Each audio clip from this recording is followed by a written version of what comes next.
Niente, allora ricapitolando, a Treviso è stata proclamata la Repubblica Veneta, sono stati votati i 10 da più di 2 milioni di veneti e su questa base di legalità i 10 emettono ogni settimana o quando si riuniscono i loro decreti, e che l'ultimo decreto è stato proclamato a Vicenza. A Vicenza sono successe due cose importanti. Appunto è stato proclamato il decreto sull'esenzione fiscale totale, che dopo il dottor Alberto ci dettaglierà, ma come diceva prima Gianluca, l'azione del Veneto e del popolo veneto sta diventando un'azione presa ad esempio dai popoli italiani, dai popoli della penisola italica. Si è percepito che l'azione del popolo veneto non è contro gli altri popoli della penisola italiana, ma è contro questo Stato che si sta comportando male non solo col popolo veneto. Quindi a Vicenza c'erano quasi tutti i popoli italiani della penisola italiana a testimoniare il supporto all'azione enorme che sta facendo il plebiscito e a testimoniare anche il supporto e la vicinanza a coloro che erano detenuti in galera dallo Stato italiano e che ad oggi sono stati liberati, almeno per la gran parte. Teniamo presente che per molto meno, ammesso che ci sia stato qualcosa questa volta, nel 97 si sono fatti 4 anni di galera questa gente qua.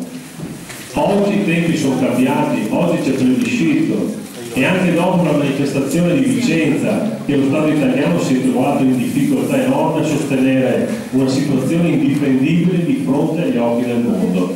Quindi è successo questo a Vicenza e poi è successo che è stata proclamata l'esenzione fiscale totale. Adesso con il dottor Marsotti Alberto cerchiamo di andare nei dettagli e ti ringrazio per essere qua.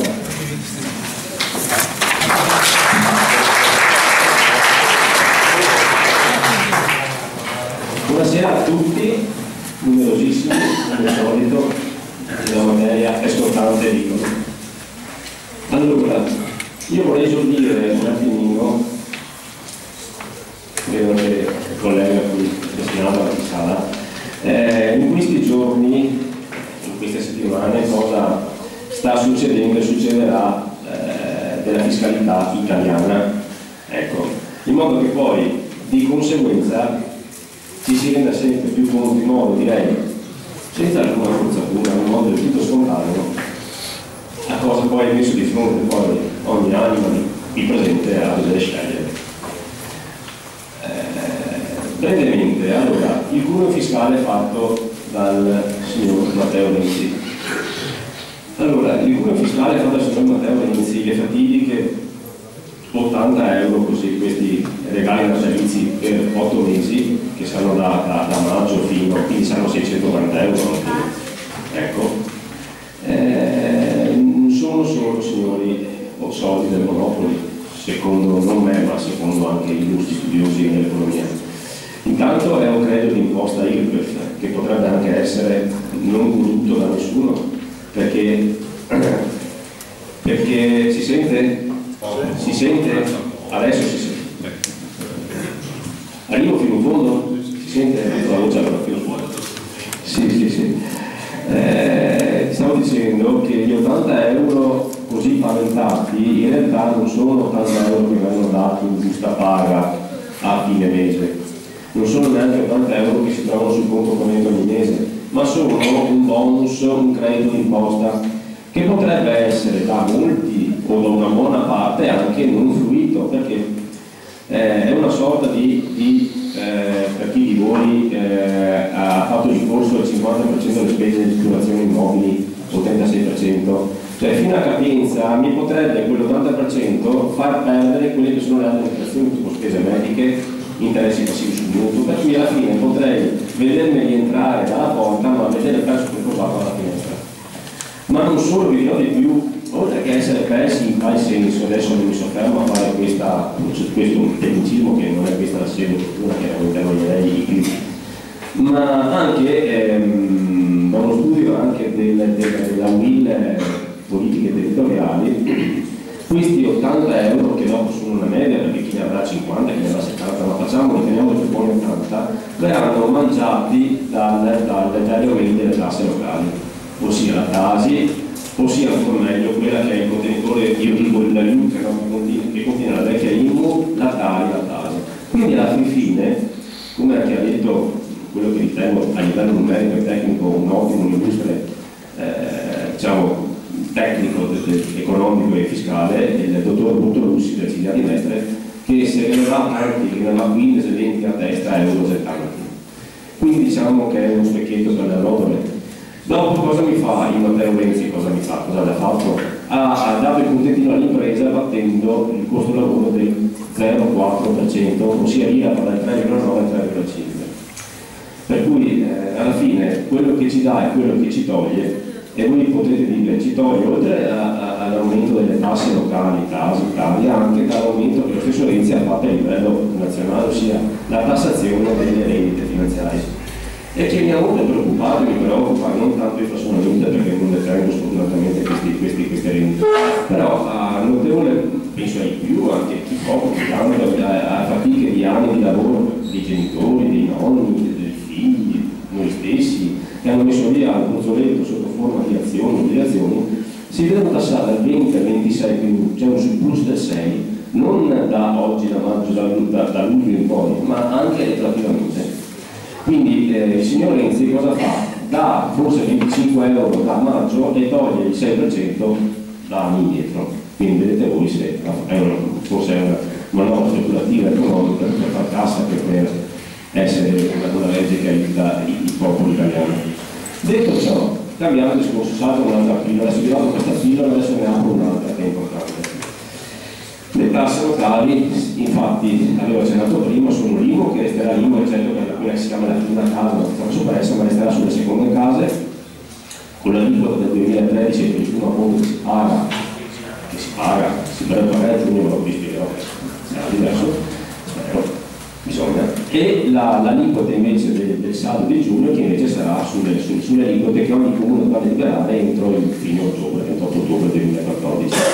La Tari, che è la tassa sui rifiuti, che oggi posto delle vecchie TIA, TAR, SURE, TARES, e la Tasi, che è la tassa sui servizi indivisibili, ossia la maggiorazione della TARES, ossia quei servizi indivisibili che ogni comune, per carità, dovrà sostenere per sfaltare le strade, per le buche, per riparare i ponti, per l'amministrazione pubblica, per aggiustare le piazze, le fontane e quant'altro.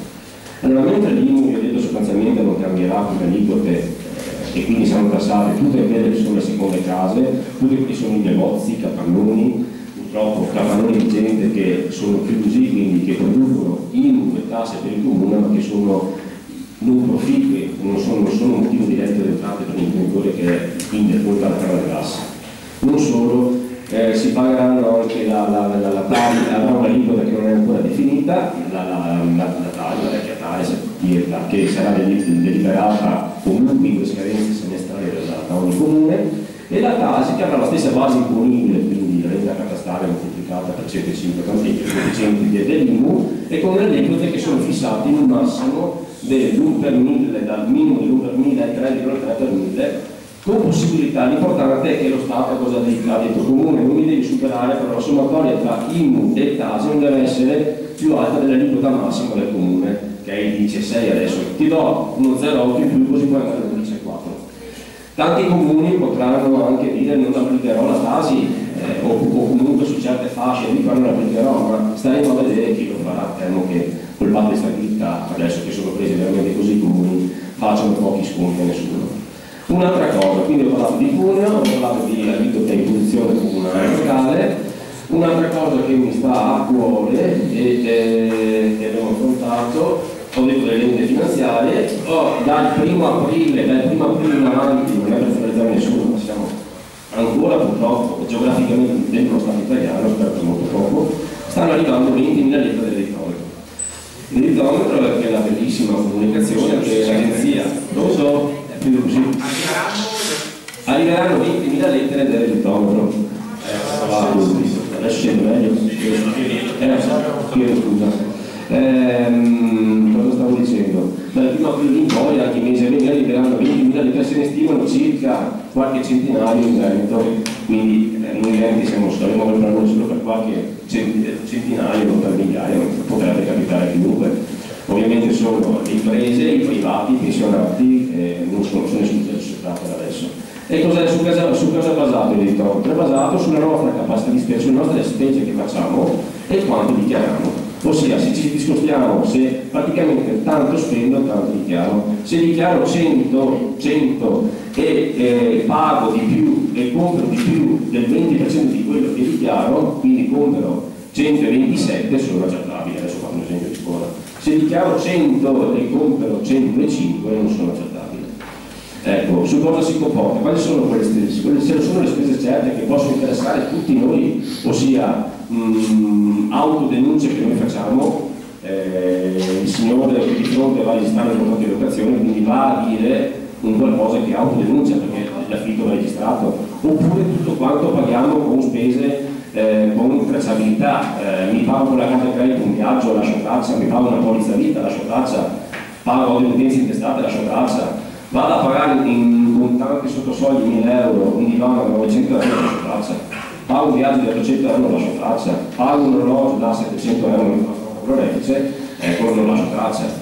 Ecco, tutti i movimenti bancari, attenzione, ho un reddito di 1.000 euro al mese e verso in banca 1.500 perché ho un lavoretto a parte, mi raccomando, devo dire, penso lo sappiate già, attenzione a non andare a non versare quello che non è contabilizzato perché sennò è chiaramente manifesta l'autodenuncia del nero.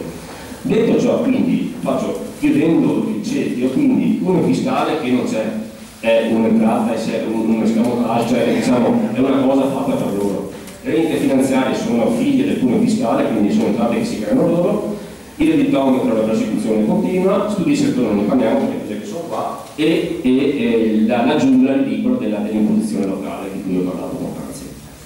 Andiamo alla nostra obiezione fiscale.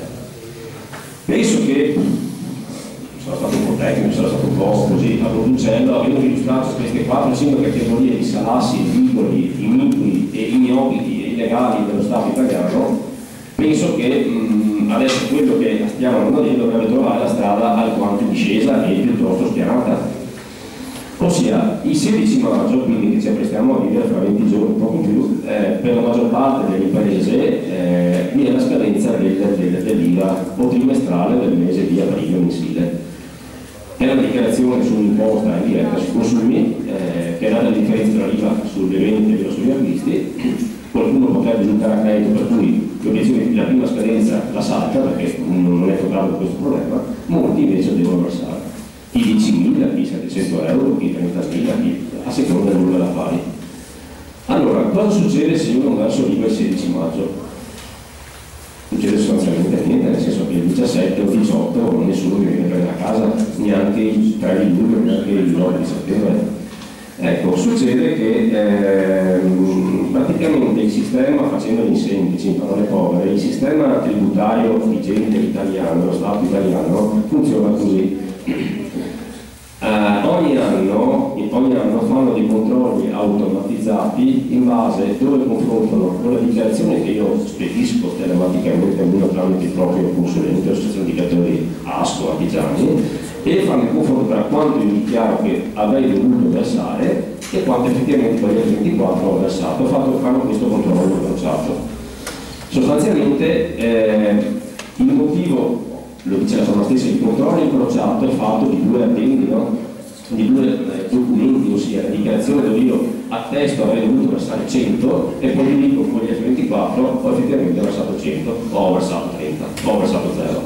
Ma fin tanto che uno dei due elementi documentali dietro, sentite, no, ho dato o volete che io devo fare a senza Mi sentite così? Va meglio?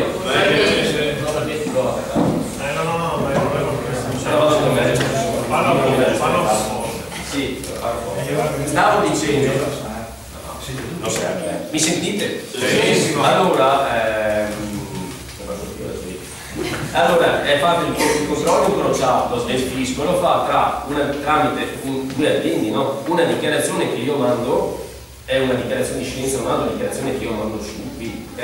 Che deve essere, lo dico fin da ora, mi raccomando, in modo tassativo, cioè regolare, non passatemi i termini mauta, non elusiva, non furba, non furbesca, ma deve essere regolare e puntuale, perché non siamo qua indicando o incoraggiando o consigliando l'illusione o l'evasione.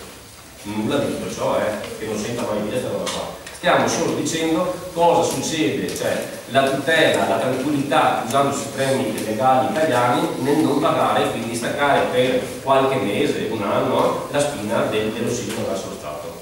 Diceva allora, si manda via la dichiarazione e l'IVA è l'IVA che si paga nel 2014, la dichiarazione relativa acquistiva di quest'anno, del maggio, dell'agosto e novembre, si manda via il 30 settembre 2015, quindi fra un anno e mezzo da ora. Solo in quel momento il fisco, neanche il 30 settembre, avrà il documento in mano per poter dire faccio il confronto tra ciò che dovevo versare e ciò che non ho versato. Quindi capite bene che prima di quel momento al fisco effettivamente, ma non perché come scadenza non siamo punti adesso, non scade adesso, saremo intempestivi, non diamo il motivo, non diamo strumentalmente il documento cartaceo per fare la verifica. Quindi capite bene che fino al 30 settembre 2015, salvo cambiamenti o dei dati di scadenze, e non solo, non ha lo strumento per applicare normative e dire controllo automatizzato di quanto mi dovevi e quanto effettivamente hai versato.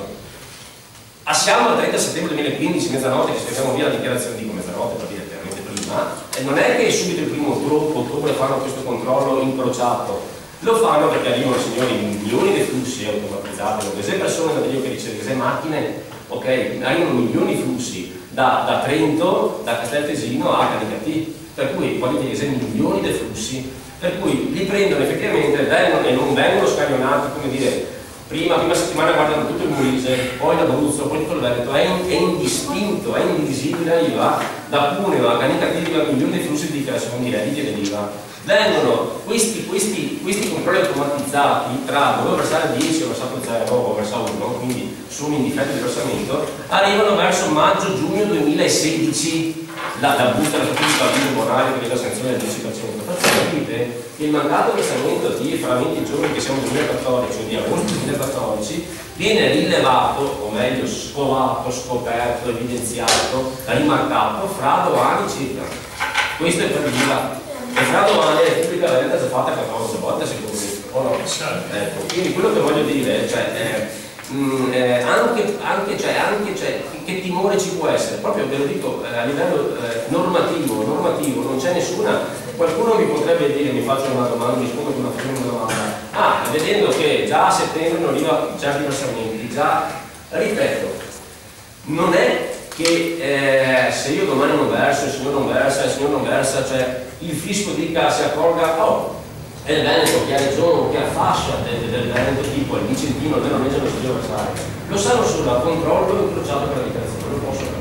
Ecco, c'è un articolo del bis, del 36 bis, che dice per motivi di pericolo nella riscossione o per minaccia nella riscossione possono effettuare i controlli che prima, ma è un articolo da usare per pinze, non è in modo qualunquistico, del default, cioè subito se per condotta di quel contribuente, perché è affezionato da qualche tempo, va bene, ha avuto il suo accertamento, ha avuto verifico, si comporta in modo tale da distrarre i beni, fa le operazioni elusive, fraudolente, allora è chiaro che l'attenzione non rispetta che veniva perché sì, non siamo scusate a 2 milioni e 600 che quindi solo per spedire, per non pagare, il controllo incrociato lo fanno per l'IVA da maggio-giugno arriva al 2016, quindi fra 2 anni. Stiamo pessimisti fra 1 anno e mezzo, però non vedo mai, fra 3 mesi. Mi raccomando però, l'IVA e le ritenute da conto sui dipendenti o separati, quindi apparato al professionista, l'avvocato, un notaio, il quale ha affidato una persona durante l'anno, non superati la soglia dei 50.000 euro che era stata il penale tributario, cioè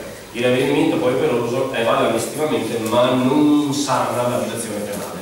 Ok? Bene, quindi mi raccomando, non so, magari non so nessuno con questo caso qua, ma siate sempre per anno dentro una soglia dei 50.000 per l'IVA e per le ritenute.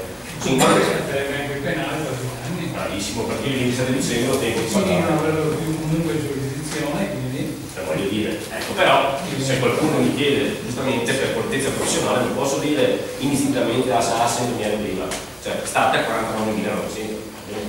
Mentre per l'IRPEF, che adesso mi appresto a dire, IRAP e IRES, non c'è, a meno che non ci sia, ma l'ho promesso 10 minuti fa, se ascoltavate, non ci sia dichiarazione infedele, fraudolenta, eccetera, non c'è limite di, non ci sono i 50.000, eccetera, quindi non versate 30.000, non versate 70.000, non c'è la soglia, scappa la soglia penale.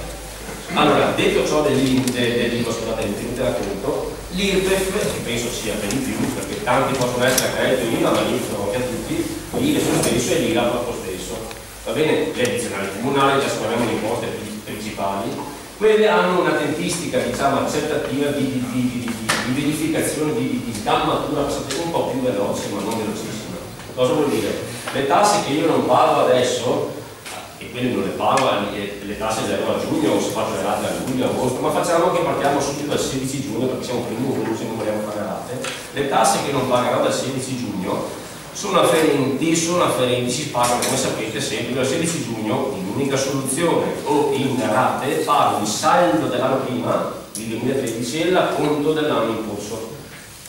Preoccupiamoci intanto del saldo, perché l'appunto è a titolo previsionale, nessuno mi può dire dei saldi, perché se vedo magari fino di avere un acconto, un reddito più basso, posso ricalcolarlo. Guardiamo il saldo, come le bollette delle utenze. Ogni anno do in base agli acconti pagati, non compaio, se ho pagato di più, mi tutta la credito con la qualità del saldo meno, se ho pagato meno, invece avrò un puntuale di. Quindi guardiamo al saldo che è un dato certo, va bene, insindacabile e in punto del PIL. Allora supponiamo che io a giugno abbia esempio di scuola 10.000 euro di IRPEF da pagare come saldo per l'anno 2013, decretati gli acconti, gli interessi sul mutuo, spese mediche, tutti a carico, eccetera, eccetera, eccetera. Non pago l'IRPEF perché decido che o mi va, perché mi serve qualcos'altro, perché mi devo pagare il violino, o assumo una nuova persona, eccetera, eccetera. Cos'è che succede? Anche qui è la stessa, il 36 bis che è del DPR 600, che è lo strumento, l'articolo che viene applicato per il controllo automatizzato, è lo stesso che sia per IVA, per tributi, per IRPEF, per IRES o per IRAP. Per cui anche lì, siccome parla di controllo incrociato, vuol dire che presuppone la presenza sott'occhio del monitoraggio dell'agenzia delle entrate dello strumenti, i versamenti bancari che guardano a video, oppure e della dichiarazione che io ho presentato, perché per sapere se io devo versare 10, 30, 1 è sulla scorta solo della mia denuncia, per esempio dichiarazione di scienza si dice. Allora, la mia dichiarazione di redditi, ossia unico 2014, la spedisco il 30 settembre 2014, quindi è più vicina rispetto all'IVA che la spedisco l'anno prossimo, perché riguarda l'IVA quest'anno, invece la dichiarazione che spedisco per l'unico delle tasse dell'IVA riguarda il 2013. Cosa succede?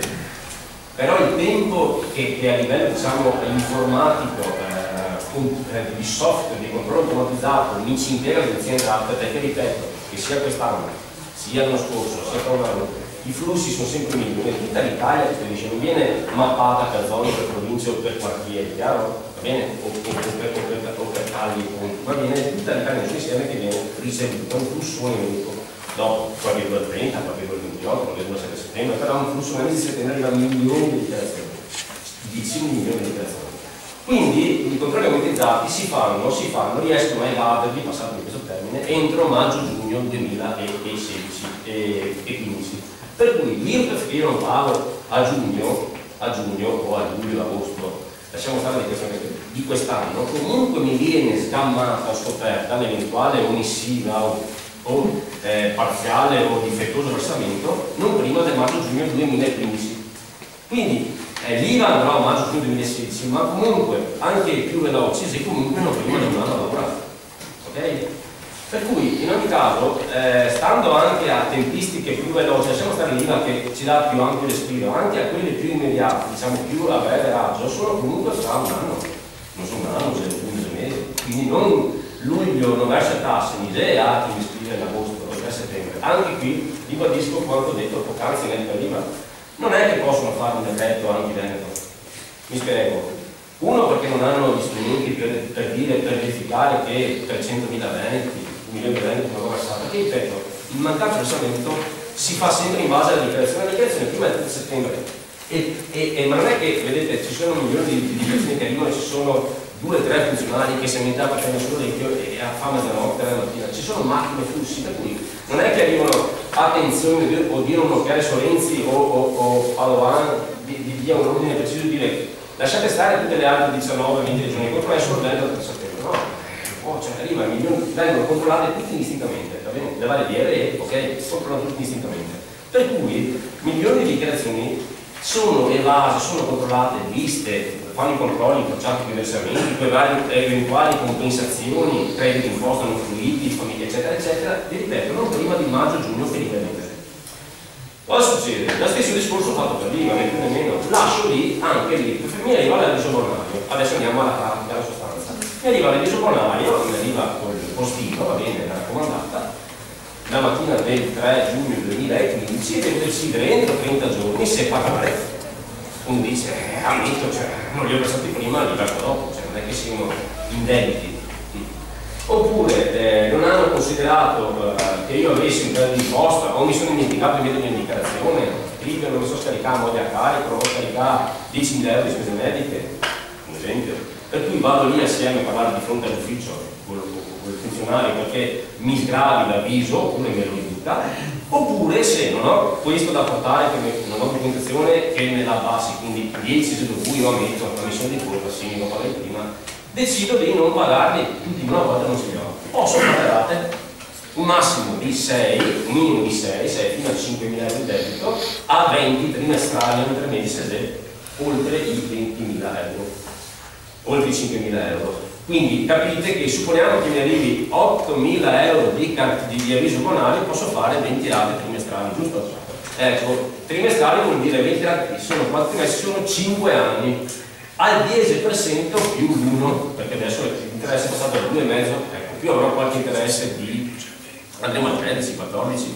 In banca, correggimi collega, cioè se io ho da chiedere 10.000 euro, 5.000 euro, 20 euro graffario, sempre su base quinquennale, pago il 30%. Cioè non so bancario ma risparmio, cioè 5 più 30, 10, do 13 e ne ho 10, chiedo 15, devi andare dietro 19,5 visti di tassi, quindi lo Stato italiano, senza volerlo, involontariamente, è scivolato la cosa, il burocratico, il legislatore non ha pensato agli effetti devastanti per le tasse, non lo so, ci fa anche la tassa, ci fa anche la banca, ha il 13-14%, non mi sembra male. Quindi cosa succede? Succede, adesso lasciamo fare le facce della banca, succede che io pago le rate, va bene, quindi vado avanti 5 anni rispetto alle mie rate, va bene, nessuno mi può dire nulla, addirittura decido anche di non aderire alla rateazione trimestrale perché ritengo che sia ignobile pagare anche lateralmente. Come dire, all'epoca io il 16 giugno decisi 2015, in quanto già proclamato un indipendente come Stato eccetera della Repubblica, di non dovere le tasse, è come pagassi il 16 giugno le tasse alla Croazia, alla Danimarca, tutta questa. Quindi per un discorso mio etico, psicologico, mentale, neanche tanto ben sedimentato con base fondamenta giuridiche e fiscali, non pago adesso per pagare, ma non mai più, posso che mi scrivano. Cosa succede? Non pago neanche l'avviso bonario che mi arriva a maggio-giugno 2015, dopo 7 mesi, no, per il monetto, l'IVA l'Equitalia, quindi andiamo a maggio-giugno 2016 e per l'IVA a maggio-giugno 2017. L'IVA l'Equitalia che mi dà 60 giorni di tempo, non veniva di sera a casa che aveva me e di lavoro a 60 pollici, mi dice paghi a rate di 60 giorni, va bene, 72 rate, lasciamo stare lì per fare 120 rate, non la casistica ordinaria, 72 rate a 100 euro per lavoro minimo e te paghi tranquillamente. Posso addirittura saltare una sì, una no, massimo di 8, per cui vado avanti finché mi fiori vado all'università, farò tutta. Per cui voglio dire, siamo a settimane del giorno, da serate, non altro che rendendo più forse più un esempio più pratici, in modo più espresso, più esplicito, strumenti che lo Stato italiano ci mette a disposizione non da adesso, non per plebiscito, non è che li ha disperati per una mano plebiscitari, sono da sempre, sono da anni. Per cui voglio dire, e dopo uno dica, ecco, quello che mi sento di esprimere è un'opinione mia personale che va al di là del tecnico, del fiscale. Io dico, sul piano della bilancia, così anche finché non dormo la notte, penso, ma vale la pena rischiare un 11% tra sanzioni e interessi, un 12%, per comunque dico un esempio, sui 10.000 euro dati per esempio, diciamo che vale la pena di rischiare di pagarne 1.000, 3.000, 4.000, 11, 5, 10, però corro il rischio che, più sicuro che no, devo pagare anche zero. Cioè, quello che rischio, cioè quello che voglio far capire, non è che sposto 10.000 per pagarne 30, allora sono già per provare a prendere, sposto 10 per pagarne 50, sposto 10 per vedermi, cioè si dà a casa, capannone, attrezzature, figurini, conti bancari, no? Rischio, lasciando lì per un anno e mezzo, non è rischio, va bene, lasciamo che quelli d'Italia, rischio 10, non ho pagato 10, l'invio ne pago 15, ne pago 14, ma è un rischio che vale per me, sì. Cioè voglio dire, ma è un rischio che se come che andare, senza se mai indugi, pago zero. Cioè, ho avuto, che non dovrebbe essere un motivo, ho avuto 8-9 mesi di notti un po' insonni per dopo pagare zero. Ma quello che è il mio ruolo, il mio di delegati, Mario e chi, siamo tutti alla stessa strada e come dire, addetti nello stesso sistema, nella stessa distribuzione, è quella di dire non dobbiamo vivere 8-9 mesi, un anno di pandemiche, fisime, o scusatemi la blasfemia, e sedimentali, non ci sono. Cioè sono, secondo me, patemi e fisime, eccetera, paure che psicologiche, inventate. Perché? Ma non ve lo dico per vendere fumo, vi vedo normativa io adesso, vi sto dicendo normativa italiana, non veneta, normativa italiana, certa, non ve la sto interpretando, me la sto applicando, perché non sto interpretando una norma, sta già camusa nera perché non è la scorsa nera. Quindi quello che voglio dire, fatta la breve ma dolorosa premessa di come il governo renziano, prima, Letta prima, Monti prima, cioè facendo pirateria dei tre gruppi di Stato, ci ha portato e continuamente ci propina e ci invega il cervello di manovrine pro popolo, cioè invece sono pro fisco, pro Stato italiano. Cioè non penso che ci sia motivo di dubbio per dire aderisco o meno, anche perché l'adesione, uno, non mi fa pagare il volantino nella prima parte, è molto importante forse nella seconda, dove dice di illegalità, una cosa ignobile, una cosa iniqua, una cosa ingiusta, e ci siano persone ancora oggi che per pagare delle tasse ignobili allo Stato è un fardino e che comunque ci prende, ci deride, ci prende in giro, si è piccato. Cioè perché non bisogna neanche andare come dice il nostro cliente che basta per contare i morti. Allora quello che voglio dire, più che la considerazione, cioè che il tecnico, il collega, un altro collega a Vicenza finché parlo mi adesso lo faccia, è importante che stiamo dicendo il mio ruolo, se questo sono chiamato in queste bellissime serate, però voglio dire, io vi metto a disposizione gli strumenti e non li sto interpretando, li sto applicando e vi sto dicendo che non c'è nessun motivo di aver paura. Non c'è, non sussiste, non è questione che io sia un coraggioso perché noi qua siamo coraggiosi, non è questione di coraggio di paura, è questione di applicare una cosa. La norma ci dice che non prima di e anche a controllo mi riapre la camionetta o col pignoramento. Cioè, semplicemente mi scrive, non accettiamo una carta che è bonaria al 10+1, arriva qui a la vedere l'Italia dopo un anno, che è al 30, più 3, ma sono fuori a livello di chi chiede un interesse una norma. D'altronde signori, se io chiedo un prestito di 10.000 e lo do dopo 4 anni, o pago la rata del mutuo anziché il giorno 30 lo pago il giorno 5, ma interessi demora, ma vuol dire che vieni a casa? Cioè, è commerciale sia l'erario, è commerciale sia l'Italia, questi sono tassi dilatori, moratori, perché il scopo del lucro, già che si finanzia, fa di ufficiali, no? Per cui voglio dire, sono semplicemente moratori che sono delle remunerazioni commerciali, ma non sono azioni di minoranze.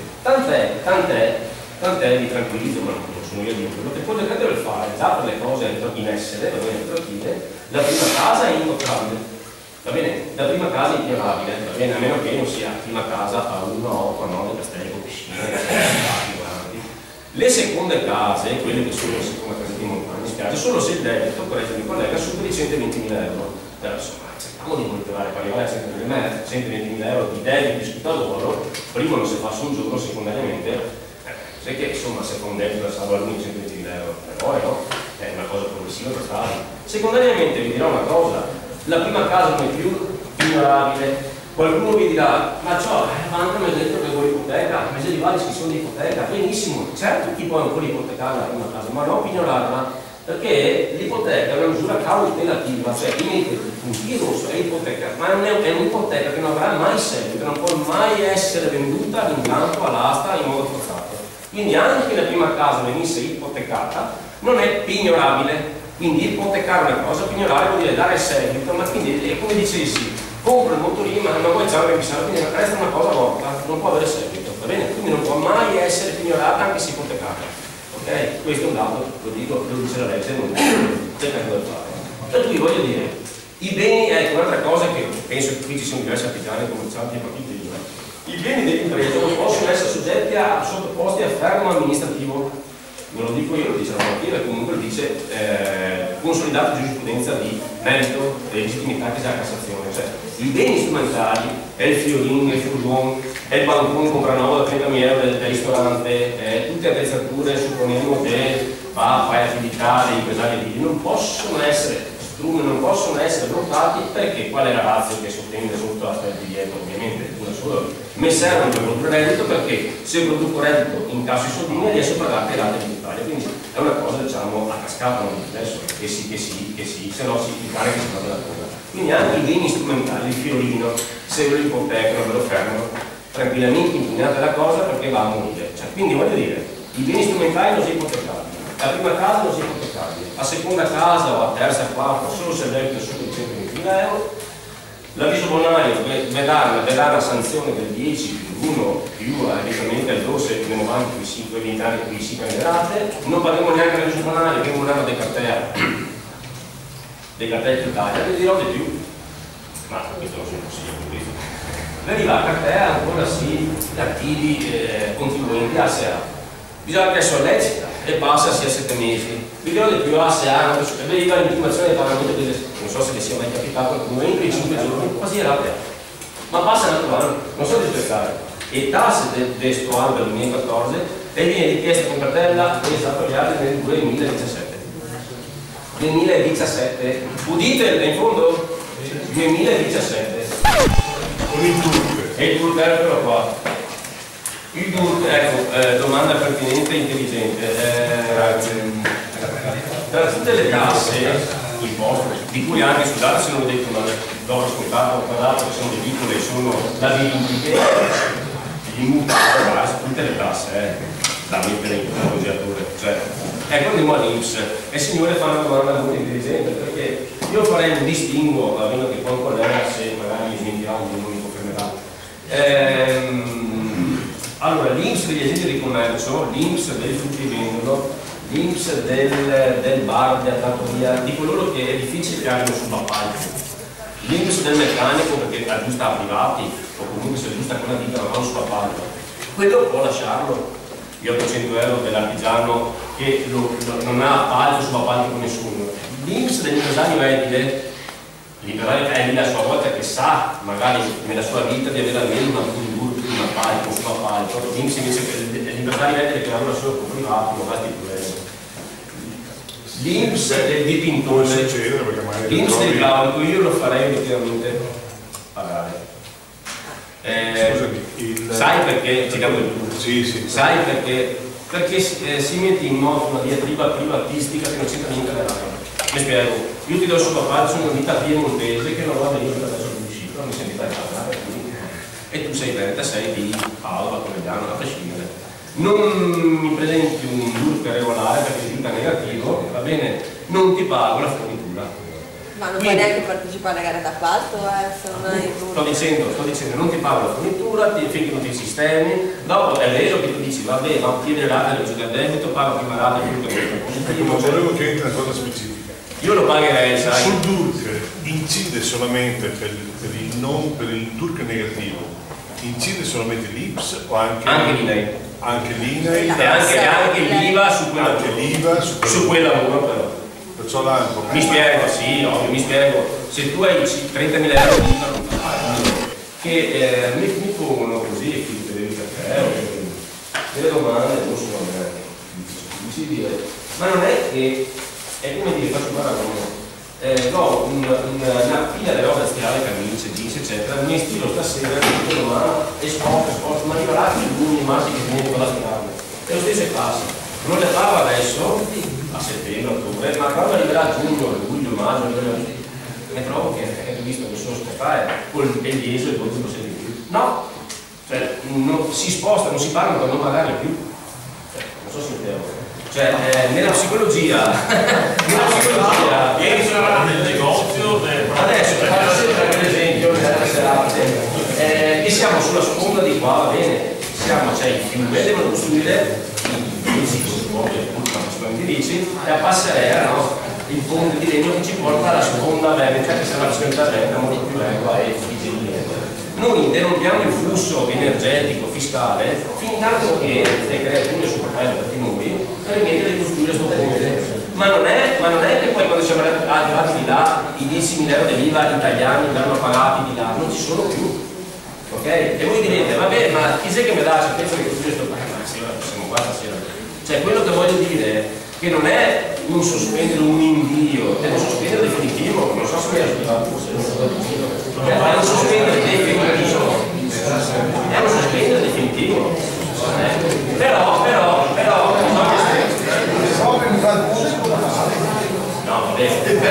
giustamente negli anni che tutti noi abbiamo chiesto cosa è fatto, bisogna spiegare mai che a fare come se avessi qualche esempio e se paga un 10% di comunque. Dal punto di vista strategico vale la pena di dare il via a tutti per una certa data o andiamo alla sotolata? Posso dire la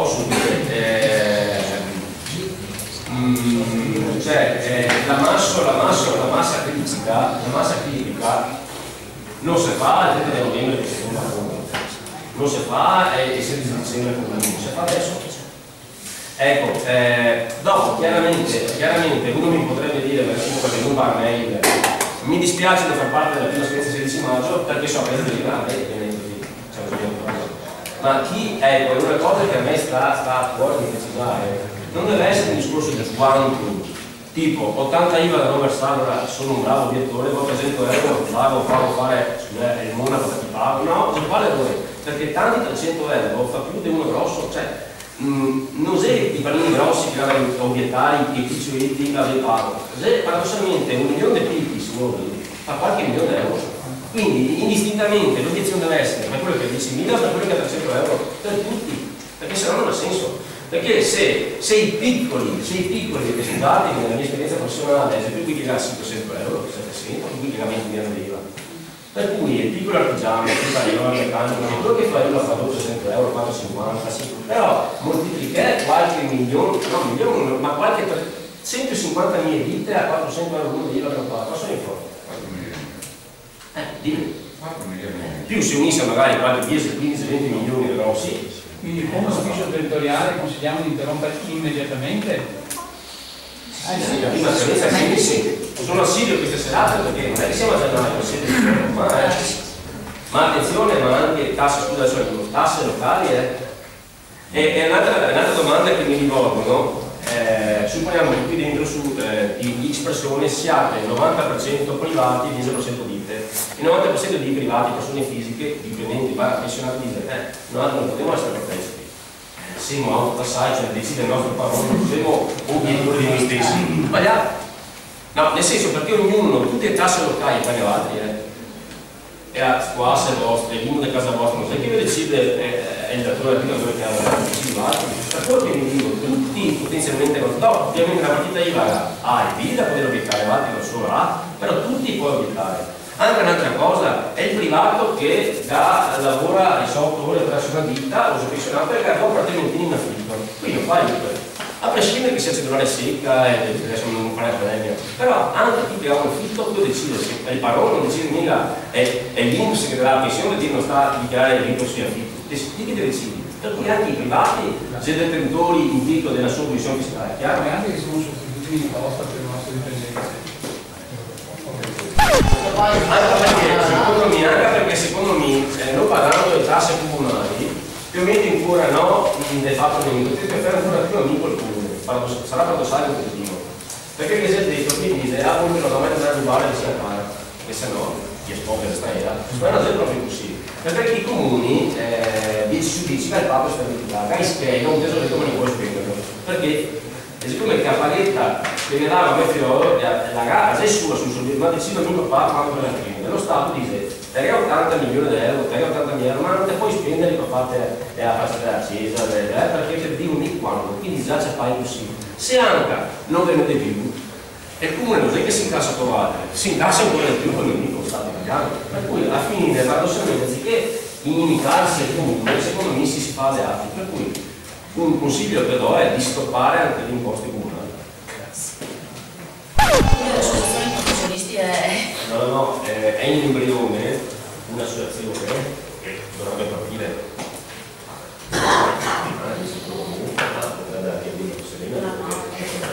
è un'associazione che sarà fatta, oltre che essere, cioè avrà scopo informativo, non che si capisce ai uffici pubblici, ma sarà da supporto agli uffici e ai contribuenti, cioè a tutti gli aderenti, e sarà anche, chiamiamolo è il soccorso veneto, chiamiamolo per qualcuno al quale dovesse, per l'obiezione, i dubbi, scattare qualcosa per X motivi, cioè di difesa del contribuente, quindi sarà una moltitudine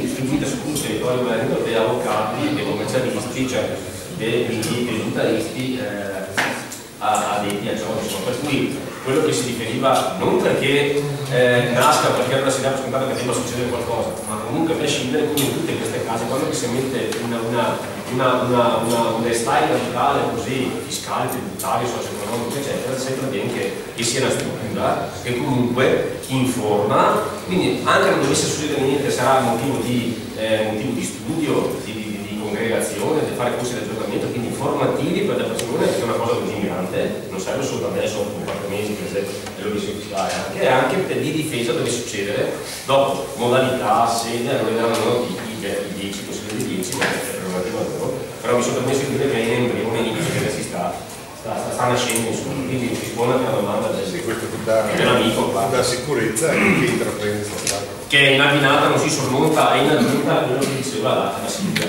Quindi è un'ulteriore, cioè proprio una serie di corpi, di creature collaterali all'illecito che aiutano, cioè, le persone, cioè, fanno quasi da cuscinetto, no, dai ex. Sì, perché il plebiscito ha la responsabilità assoluta di non esporre nessun veneto alle ire del sistema legale provvisorio italiano. Quindi questo è fondamentale, abbiamo già detto. No? E esistono più di 60 uffici nella seguiti, mi hanno detto. sono più di 75 certo, ma anche l'attività che abbiamo messo in piedi degli uffici pubblici serve proprio anche a questo comunque. E anzi, mi riallaccio così, mi spiego un attimo questa cosa. Adesso attraverso gli uffici pubblici ci sarà anche, effettueranno anche un'altra funzione, che sarà quella di essere un po' più vicini alla gente, cioè a chi ha il problema di non trovare lavoro, metterlo vicino a chi ha invece un lavoro da offrire, soprattutto nei comuni dove c'è la possibilità, ne parlavamo proprio con Silvano prima, di conoscere anche un po' le persone e di poter essere e poter anche un po' consigliare all'imprenditore che ha bisogno di un professionista e al professionista che sta cercando un lavoro. Al tempo stesso verrà istituito anche attraverso delle figure professionali che noi abbiamo all'interno del nostro movimento, che sono degli psicologi, un supporto per quelle persone che si sentono in difficoltà, perché è inutile che vi spieghi adesso, penso lo sappiate tutti, com'è il tessuto sociale e economico del Veneto e la difficoltà che stiamo vivendo in questo momento. E quindi ci sarà bisogno, metteremo appunto, per non far sentire le persone sole, per far capire che comunque c'è una vicinanza tra noi, a differenza di come funziona con lo Stato italiano, che è totalmente lontano dal cittadino. Dimostreremo appunto che c'è questa vicinanza tra noi e il cittadino stesso che è in difficoltà. Quindi gli uffici pubblici serviranno anche a questo, cioè andate negli uffici pubblici, oltre che per avere informazioni riguardo all'obiezione fiscale, anche per queste cose, cioè avete bisogno, conoscete qualcuno che è in difficoltà, perché allora potete essere voi stessi in difficoltà, può essere anche qualcuno che voi conoscete, perché sapete che noi siamo molto orgogliosi e facciamo anche fatica molte volte a dimostrare la difficoltà in cui viviamo. Quindi cercate magari, se conoscete qualcuno, anche se sapete che è in difficoltà, lo vedete, cioè io ho avuto il caso di una persona la settimana scorsa che sono riuscita ad aiutare tramite un altro che sapevo aveva lavoro, sapevo che questo non ce l'aveva, ma che si vergognava ad andare a chiedere e a dire che dormiva in macchina praticamente, e sono riuscita a metterli in contatto. Adesso ho trovato intanto un lavoro per un periodo, siano anche 2 mesi. Ad esempio abbiamo cominciato, io vengo dalla zona di Vittorio Veneto, quindi dalle zone del Prosecco, ho cominciato a contattare delle aziende vitivinicole e gli ho chiesto di mettere a disposizione per i 2 mesi, 2 o 3 mesi a seconda del tipo di pianto della vendemmia, di lasciare dei posti a disposizione per delle persone che noi gli manderemo, che saranno in cerca di un lavoro. Cioè, usufruite degli uffici pubblici, sia chi ha bisogno di lavoro, sia quelli che sono qua anche questa sera, che hanno intenzione di aprire un ufficio pubblico o che lo hanno già aperto. Cercate di muovervi in questa direzione, contattatemi, la mia mail è sul sito di Plebiscito e portiamo avanti tutti insieme questo tipo di attività, perché è importantissima. Cioè, noi dobbiamo dimostrare, come sappiamo fare, che siamo molto operativi e operosi, che è una caratteristica del Veneto, oltre ad essere anche tra i più veloci e i più numerosi nel volontariato, perché siamo i primi come donatori di sangue, siamo i primi come